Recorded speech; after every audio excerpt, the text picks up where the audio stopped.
Hello, good evening and welcome. This is Primetime News at 9, coming to you live from the Newsfirst studios in Colombo. I'm Nadim Majid. And I'm Arundhati Mudannayak. Let's start off with a look at your headlines this evening.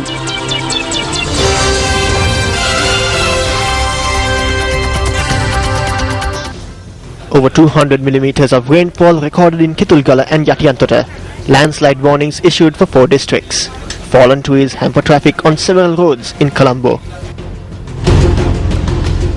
Temporary ban imposed on issuing on-arrival visas to travellers from 4 Ebola-affected countries in Africa. SM Marikar appointed UNP organizer for Kulannava. Potato prices drop, farmers affected.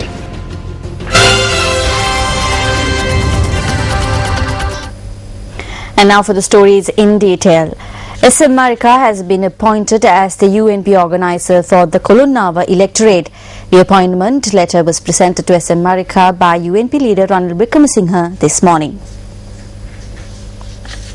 SM Marika entered the political stage at the last Western Province elections. Receiving 67,886 votes, he became the most popular candidate in the last election with the highest number of preferential votes. කොළොන්නා මැතිවරණ කොට්ටාශය කියලා කියන්නේ කොළඹ නගරයට ආසන්නව තිබුණත් සංවර්ධනයෙන් ඉතාම පල්ලෙහාට ගිය යටිතල පහසුකම් Even though the Kulannava electorate is situated in close proximity to Colombo, it is underdeveloped and does not have proper infrastructure facilities. People in Kulannava are facing numerous issues. It has become a heaven for drugs. That is why I am prepared to accept the responsibility of working towards the development of the Kulannava town, provide jobs to its youth and eradicate drugs. We will accomplish this under a UNP government. We will make it a developed electorate. Within these 2 months, we will create a situation which allows UNPers to keep their backbone straight after a lapse of 20 years. We will work together to accomplish this. සියලු දෙනා එකතු වෙලා එකවන්ව එකට නැගී සිට හදන්න අපි සූදානම්. විශේෂයෙන්ම මම සතුටු වන්නේ Marikar මැතිතුමා කියන්නේ I would like to state that Marikar is a young leader, is a talented politician who has a good vision and is someone who is capable of working for the betterment of the public. The fact that such talented people have gotten a chance like this shows that the UNP will have a bright future and a good journey ahead. එක්සත් ජාතික පක්ෂයට ඉදිරි අනාගතයේදී හොඳ ගමනක් යන්නට පුළුවන්. The chairman of the Kulannava Urban Council, DP Ravindra Udayashanta, who stands accused of assaulting the deputy chairman of the council, was granted bail by the Colombo Magistrates Court today. Colombo Additional Magistrate Nirosha Fernando granted permission for Ravindra Udayashanta to put forward a bondsman for 100,000 rupees.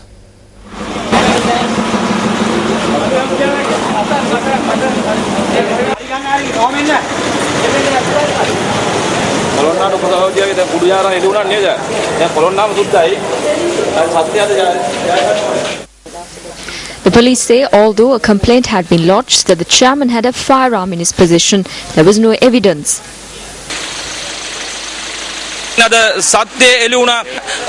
The truth came out today. I believe this will be a great strength to us in protecting the name of Kulannava. The law must be enforced accordingly. We ask that false complaints like this not be used to destroy people who serve the public like us.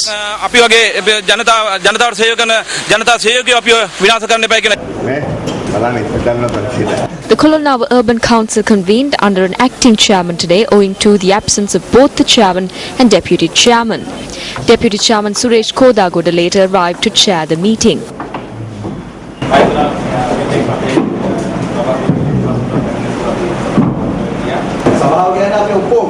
The council comprises of all of us. The chairman is one individual. At the moment, I am the chairman. If I am to speak from my heart, I must say that I do not wish to steer this council in this fashion. Let us say that I have no problem with the chairman assaulting me with a pistol. When council employees attack the deputy chairman, it is not a slight on the chairman, but on the entire council. I do not wish to continue speaking of this. It is distasteful. But a similar incident occurred on the 2nd of August. The council has deteriorated to such a level. This is why I ask this honourable council to take this forward legitimately.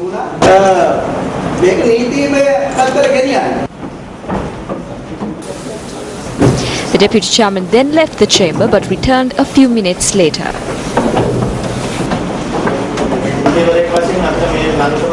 As a member, it has become almost impossible for me to come to the council if the deputy chairman is being attacked in this way. There must be respect for everybody. There's no such respect in the council today. How are we to come to the council? We cannot do any work because we are in fear that we will be attacked. While several areas in the island experienced rain, other areas were experiencing strong winds. Now, due to the inclement weather condition, trees were uprooted in several areas in Colombo today.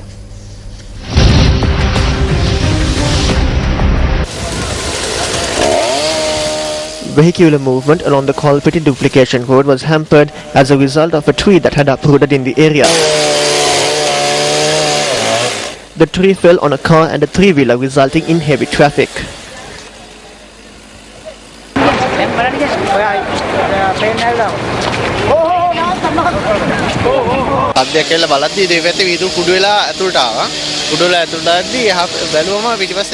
I heard a noise only to see that the window of the car had been shattered.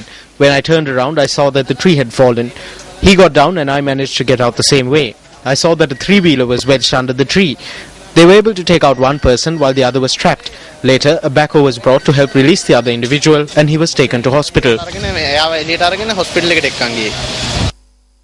Meanwhile, communities living in drought-affected areas of Hambantota received rainfall since early this morning. Residents from the Runugambehera in Surivava, Hambantota, who were inconvenienced by the drought, received rainfall after 8 months.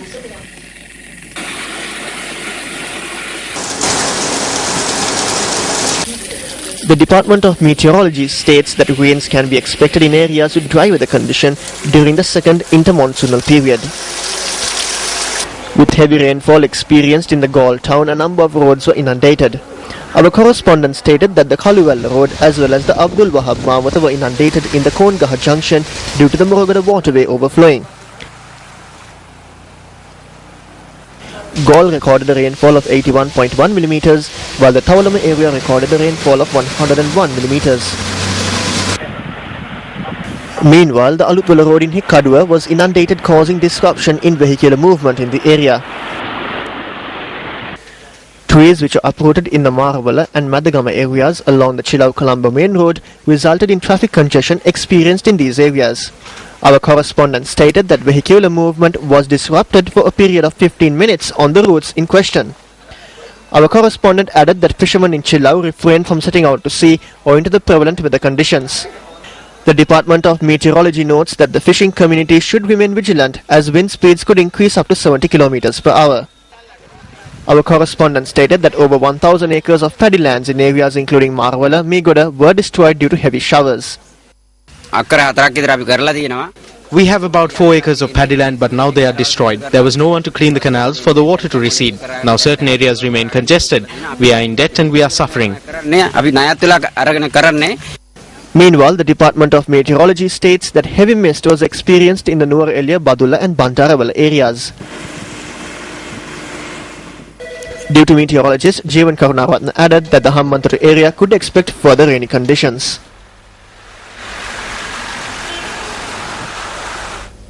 Meanwhile, landslide and rockslide warnings have been issued for parts of the Kalutara, Gaul, Mathura and K-Gaul districts.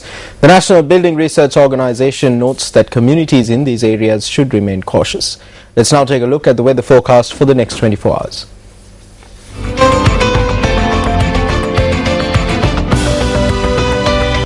A very good evening to you and welcome to Weather First, where we bring you the latest on the weather conditions around the island. The Met Department says that the highest rainfall of 68.7 millimeters over the past 24 hours was recorded in the Katunayaka. The Met Department says thunder showers in the western, Sabaragamu's central and southern provinces.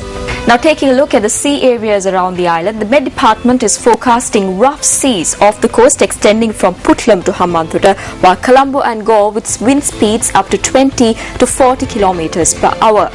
The Met Department also says that there is a possibility of wind speeds intensifying up to 70 kilometers per hour from Katunayaka to Hambantota, while Colombo and Gaul in the deep and shallow sea areas.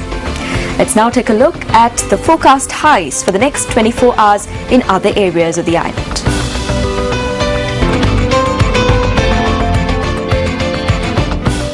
Well, before we move on to more local news, just a reminder that you can follow the Newsfirst Weather Centre's comprehensive coverage of the prevailing weather patterns, and you can read more about the incidents that unfolded following the collapse of a tree on Duplication Road in Kolpiti and the rescue effort taken by the fire and rescue team by visiting our website newsfirst.lk. Issuing a release, the Minister of External Affairs has temporarily banned issuing on-arrival visas to passengers coming from 4 Ebola-affected countries in the African region. Taking into consideration suggestions made by the Ministry of Health, this ban will be implemented to passengers arriving from Nigeria, Guinea, Sierra Leone and Liberia. However, if it is necessary for a passenger to enter Sri Lanka, a health report must be submitted to the Sri Lankan embassy in the relevant country in order to obtain visa.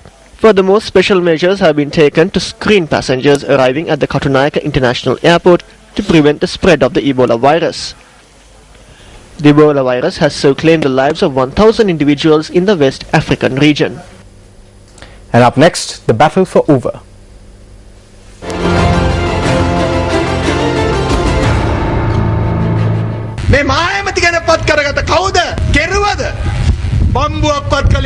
They appointed a chief minister, but did he do anything? No. Did Chief Minister Shashindra Rajapaksa come to the villages? Did he come to your homes and inquire into your problems? He will not come to your villages. He is in Kataragama. There is no charity box in your village.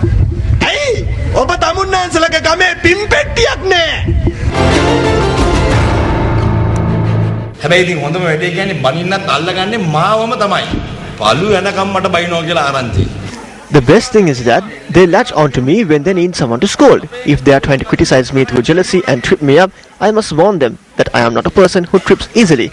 And if I trip them up, they will fall in fours. He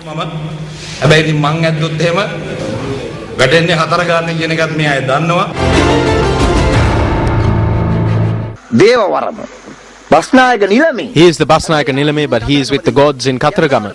He is showing the people that he was not among them because he is a god. He comes among the people gradually during election time. He goes missing afterwards, but I suppose it's okay because he is a god.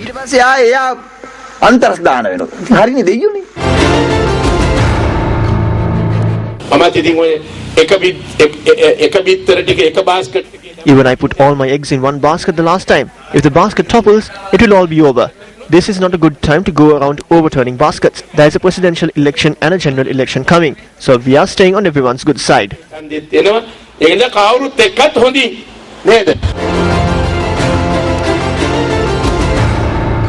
You're watching News First, and up next is a look at Action TV.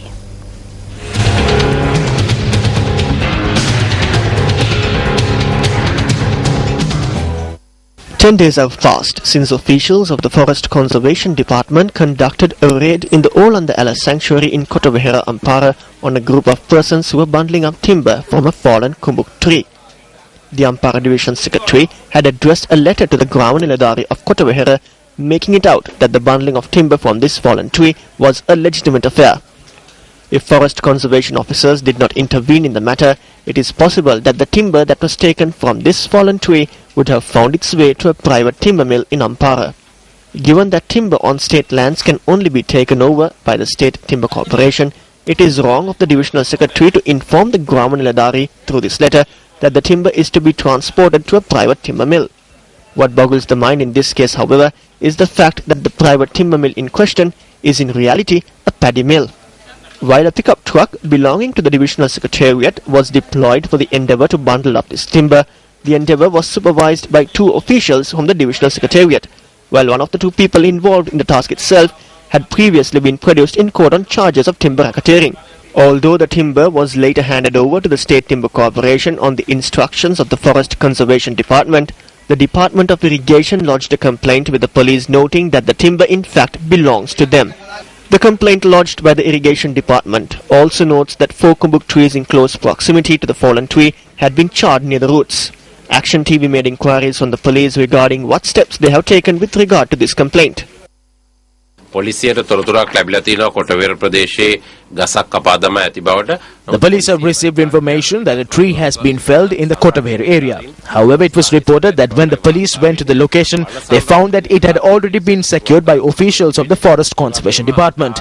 The Forest Conservation Department arrested the 2 suspects and seized the bundled timber.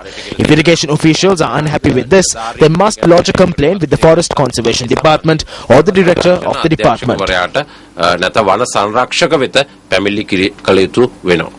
While the stock of kumbuk timber has an estimated value of 700,000 rupees, it was discovered yesterday that 3 more kumbuk trees of the same stature in a reserve in Ampara had been set fire to near the roots and partially cut, possibly to induce the trees to fall. It could also be seen that old tires had been used as an incendiary agent.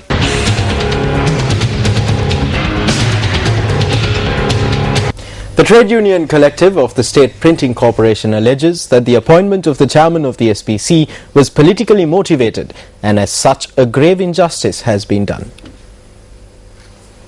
A discussion between trade union representatives and the Janata Vimukti Peramuna on irregularities at the State Printing Corporation and the collapse of the manufacturing activity at the SPC was held at the JVP head office today. ඡන්දපත්‍රිකා මුද්‍රණය කිරීම ඒ ඡන්දපත්‍රිකා සඳහා ඕනි කරන විශේෂ කඩදාසි වර්ගය ආනයනය කිරීම මේ සියල්ල Printing of ballot papers and importing the special paper required to print ballot papers. These are all duties of the SPC chairman. At present, there is a problem as to whether these tasks will be carried out appropriately.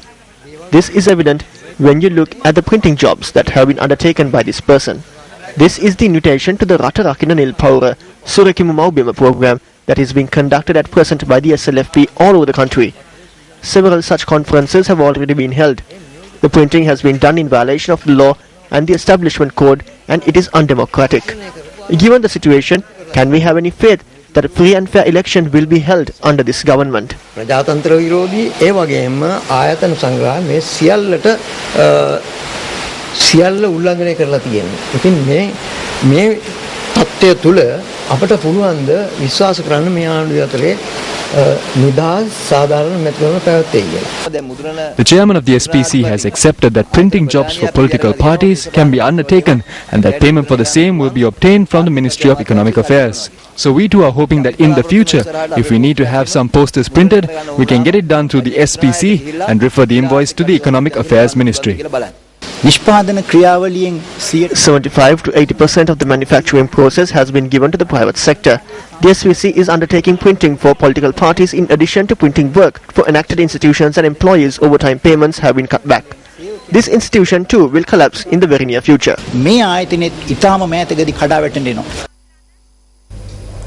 A group of representatives of the Tamil National Alliance, currently on an official visit to India, met with Indian External Affairs Minister Sushma Swaraj today.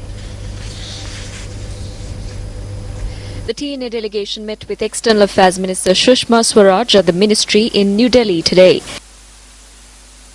Foreign media reports say the TNA delegation had impressed on Minister Sushma Swaraj the need for India to ensure that powers are devolved to provincial councils in Sri Lanka.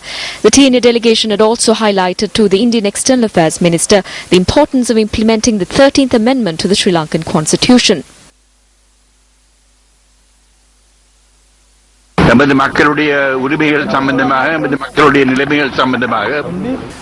We impressed upon the Indian External Affairs Minister the rights of our people. Several important proposals were made.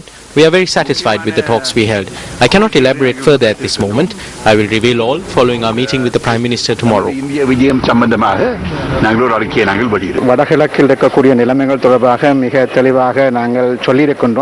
briefed on the situation in the northern and eastern provinces. We spoke of the takeover of lands by the army and attempts to settle Sinhala people there.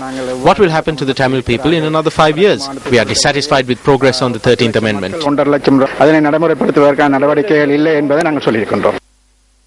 A delegation including TNA Parliamentary Group Leader R. Samanthan and parliamentarians Mave Senathiraja, M.A. Sumanthiran, Suresh Premachandran, Selvam Adekalanathan and Pon Selvarasa are participating in the visit to India. The delegation is to meet with Indian Prime Minister Narendra Modi tomorrow. Moving back home, while housing schemes complete with modern amenities are being built in Colombo and other major cities in the island, Newsfirst came across a group of people who have been living in a line of charred homes in Kandy for 37 years. Newsfirst correspondent in Kandy, Dhammika Gunawardena, came across these people in Hantana. About 10 line home schemes are located in the central section of Uduwara, which comes under the purview of the Janata Estates Development Board. In an era where modern buildings are coming up all over the country, a group of labourers in the Uduwara Central Estate complain that they have been trapped in dangerous line homes in Hantana, Kandy. 270 families live in this scheme at present. The scheme was set on fire by a certain group following the change in government in 1977. Close to 40 years have lapsed and they are still unable to repair this. We get wet and the children face many hardships. These people, who spend their entire day struggling to eke out a living, spend their nights sleepless without a proper roof over their heads. The children and I all sleep in the same room. We have had enough of telling the Nigwigs to repair this. It will not be done. The people note that pre-election promises of proper housing that were given to them have become mere dreams. Having no place to lay their heads at night, these people are probably unable to dream of anything else. What are we to vote for? They come and bow to us when they want our vote. After they get the vote, they do not size this area. These people are not asking for food, water or charity. Their only desire is to have a roof over their heads. In Parliament today, Opposition Leader Ranil Wickremesinghe questioned the delay in passing the bill which will enable private sector employees to obtain loans from the Employees Provident Fund. These members should be able to obtain money from the fund for emergencies, serious illnesses, their children's needs or to build a house. At present, members of the fund are being made to take leases and fall into debt in order to fulfill the aforementioned requirements. Section 23A was introduced to the Act in order to enable members to take a sum up to a maximum of 30%. While we have prepared these regulations and have entered the matter into the Parliament agenda to have it adopted, why is the government not discussing this matter and taking the necessary steps? Practical and administrative problems have arisen in the matter of member accounts. For example, when there are several accounts under the name of the same member, the member cannot reap the expected benefits from the fund as a result of support from the employees not being forthcoming. It has been difficult to complete the project to merge the accounts. This has been touted as a government project. The amendment was introduced after considering the urgency. We introduced it because we accept that point.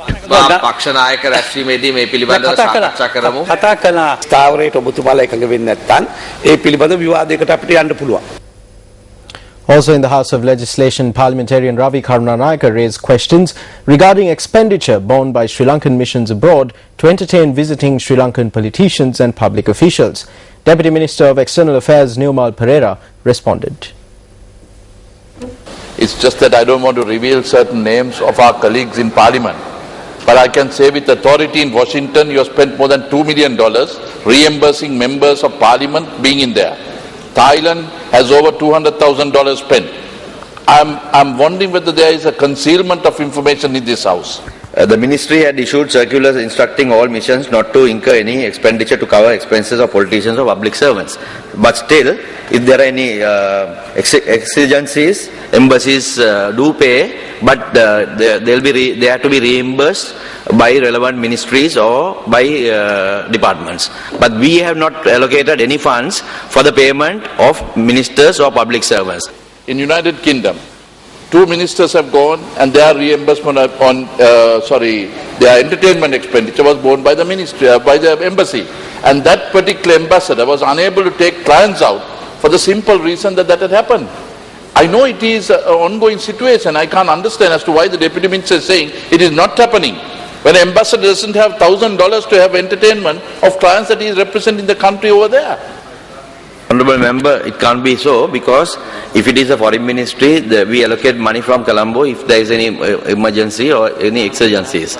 But if it is to any other ministry, we get the prior approval and collect the money from relevant ministries.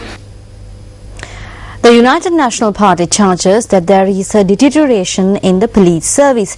Parliamentarian Palatharange Bandar made this statement at a media briefing convened today. During this time period, there has been a gradual decrease in police services. It is now at its most critical stage.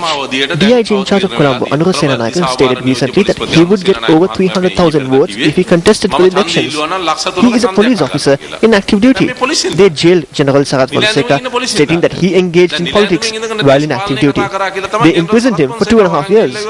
සියලු විද්‍යාවන් වලට වඩා බලවත් කියනවා ගැල විද්‍යාව police නිලධාරීන් දැන් අත තෝරා ගන්න වෙලා තියෙන්නේ තමන්ගේ ගැල විද්‍යාව වෘත්තීය බේරා ගැනීමේ මෙහෙයුමකට තමයි අද ක්‍රියාත්මක වෙන්න වෙලා තියෙන්නේ. Now speaking during the adjournment motion debate in Parliament yesterday, the General Secretary of the Citizens Front, MP Jayashree Ranga, expressed these views on the proposed electronic national identification card. உண்மையில் நீங்கள் இந்த சட்டத்தை கொண்டு வருவதாக இருந்தால் In truth, if this is to be enacted, then an Information Protection Act should be adopted prior to that. If an act on electronic identification is introduced prior to the introduction of a Protection of Private Information Act, who will be held accountable if the information is released? Or are there any acts in Sri Lanka which protect such information? Thereby I say that we must adopt a bill on information protection before we introduce this bill. MP J. Sri Ranga also expressed the following views on the law in Sri Lanka. சட்டத்துறை அமைச்சர் Justice Minister Rauf Hakim constantly states that there is no rule of law in the country. Even in this chamber, applications are handed out and information collected based on a non-existent law. Recently, a minister from Switzerland came here to sign an agreement on maritime boundaries. Minister Rauf Hakim was also present at the occasion. There are no seas in Switzerland, they only have lakes. So Minister Hakim asked that minister why a country with no seas is coming here to sign a maritime agreement. Then the minister from Switzerland said it would be okay if anyone else asked this, but why are you asking this question? Minister Hakim had responded that he is the Justice Minister, and if he doesn't ask this question, who is to ask it? Then the visiting minister told him, if you can be the Justice Minister in a country with no law, then why can't we who have no seas sign a maritime agreement? This is the situation in the country. On to a story that Newsfirst has been following very closely.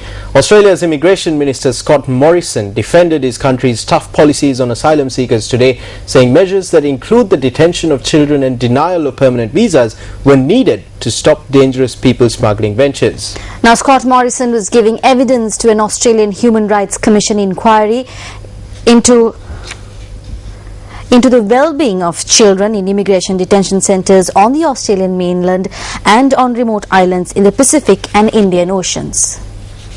Minister, have the means gone too far to justify the ends? I saw too many children die in the sea not to pursue the policies I'm pursuing. Strong sentiments from an embattled minister who is under fire over his government's treatment of asylum seekers. Earlier in the week, the minister said he expected to release some 150 children aged under 10 from mainland detention centres, as well as a large number of the 1,547 in community detention in Australia. But children held on offshore facilities on Christmas Island and Nauru, who arrived after the 19th of July 2013, are excluded under Australia's tough immigration policy.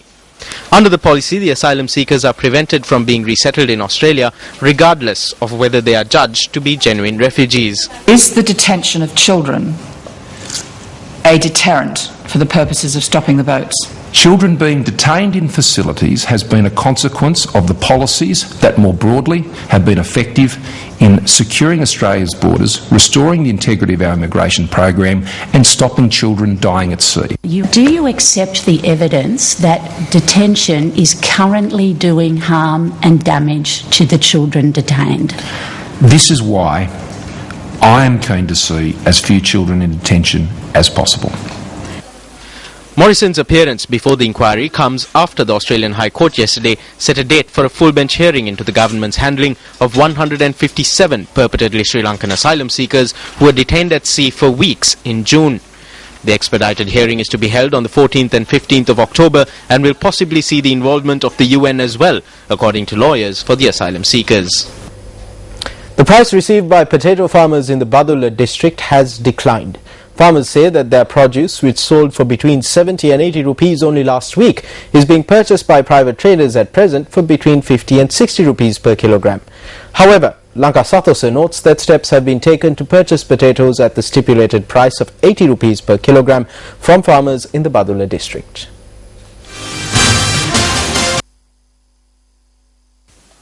The harvesting of potatoes in the country, in the largest potato producing district Badulla, is well underway. Potato farmers and farmers of other crops too are facing a price decline at present. Even though we cultivate, we have no relief. Potatoes are being imported. Potato farmers are being battered by the present prices. It is only 50 to 60 rupees. We are truly saddened that produce is imported and the farmer is left to despair. The government increased its special commodity levy on imported potatoes from 5 to 15 rupees on the 15th of this month to enable local farmers to compete. They bring the potatoes in and then increase the tax. By the time the tax is imposed, the potatoes are already stocked up.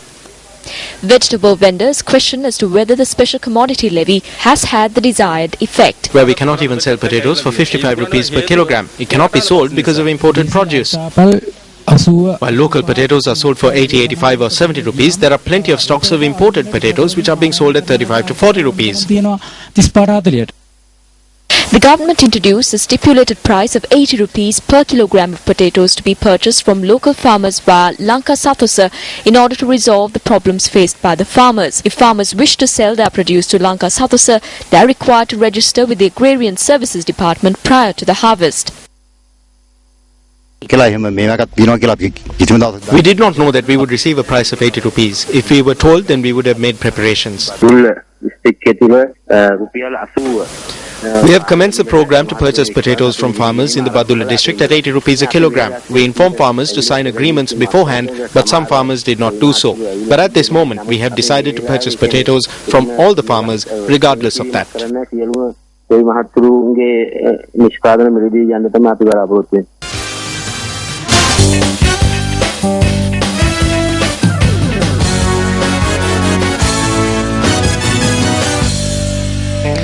On Sports First tonight, it's the Youth Olympics. Sri Lankan shuttler Sachin Dias became the first Sri Lankan ever to win a Youth Olympics medal today.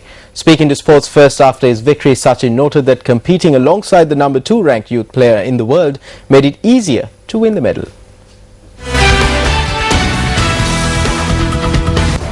The second Youth Olympics is currently underway in Nanjing, China. The draw for the mixed doubles event was decided on by selecting and pairing shuttlers based on their previous accomplishments and nationalities. Sri Lankan Sachin Dias competed alongside Chinese national Echi Binjiao for the bronze medal in the mixed doubles event today. They clinched a straight sets victory, beating their opponents who represented Thailand and China 21-16 and 21-18.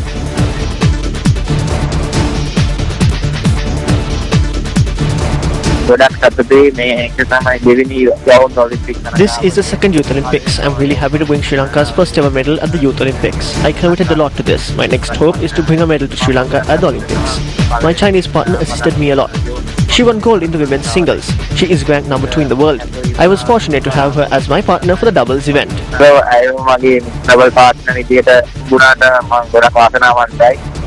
18-year-old Sachin Dias entered the sport of badminton from St. Sebastian's College in Mortua. Sachin also represented Sri Lanka at the recently concluded Commonwealth Games in both the mixed doubles and doubles events. He is currently ranked 27th in the World Youth Badminton Rankings. He is ranked 9th in the World Youth Badminton Doubles Rankings. Sachin also occupied the second place in the National Under-19 Badminton Rankings. Well, that's a look at primetime news for this Friday. Thank you very much for joining us. I'm Arundhati Mudarnayaka. And I'm Nadim Majid. Just a reminder that you can keep abreast of all the news we're following here at Newsfirst by visiting our website, newsfirst.lk. You can also follow us on Twitter on the handle at newsfirst_en. Have a pleasant weekend. Good night and good luck.